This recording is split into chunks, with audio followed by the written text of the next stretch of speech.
Hey guys, how you doing? Darren here, the COPD guy.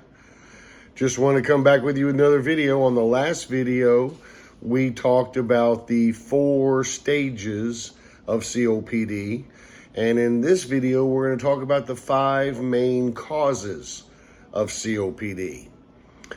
You all can probably guess the primary cause, which compromises roughly 80 to 90% of all cases of COPD, is caused from smoking. Sure is. And it's a lot of the folks who their generation growing up smoking is now getting into their 60s, 70s, 80s, and 90s. And we're starting to see the effects from that smoking while they're in that age group. The others that are listed are really in no category, but they are secondhand smoke exposure, being in a home of a smoker, even though you didn't smoke yourself, puts you at a very high risk.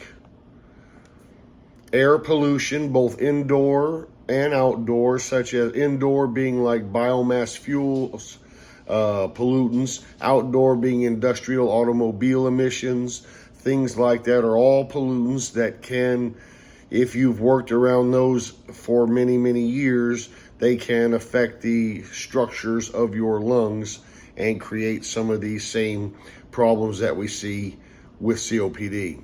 Occupational hazards, long-term exposure to dust, chemical fumes, or vapors, especially any kind of a gasoline vapor, jet fuel vapor, anything that's a real strong vapor, chemical fumes from cleaning, being in a very dusty environment for a long period of time without any kind of mask to protect what's being breathed into your lungs.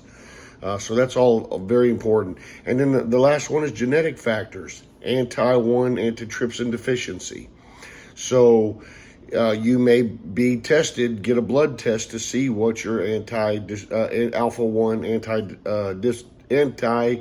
trypsin deficiency levels are. So that's the 5 causes for COPD. Let's talk a little bit about global mortality and morbidity. The prevalence of approximately 300 million people worldwide have COPD. Stop for just a minute and let that sink in. The prevalence of approximately 300 million people worldwide have COPD. Wow, that number it blows me away. It's the 3rd leading cause of death worldwide, and it is the leading cause of disability-adjusted life years lost, which means that you were put on disability at an earlier age than you normally would have because of that disease. Let's talk about morbidity and mortality in the United States. Approximately 16 million people in the United States are diagnosed, and there's many, many more who are undiagnosed. It's the 4th leading cause of death in the United States, and approximately 150,000 people per year die of COPD annually. There is a much higher prevalence in the Midwest and the Southeast. And if you just stop and think about it for a minute, where did we grow all of our tobacco over the last 200 years? Until we stopped probably 10 or 15 years ago.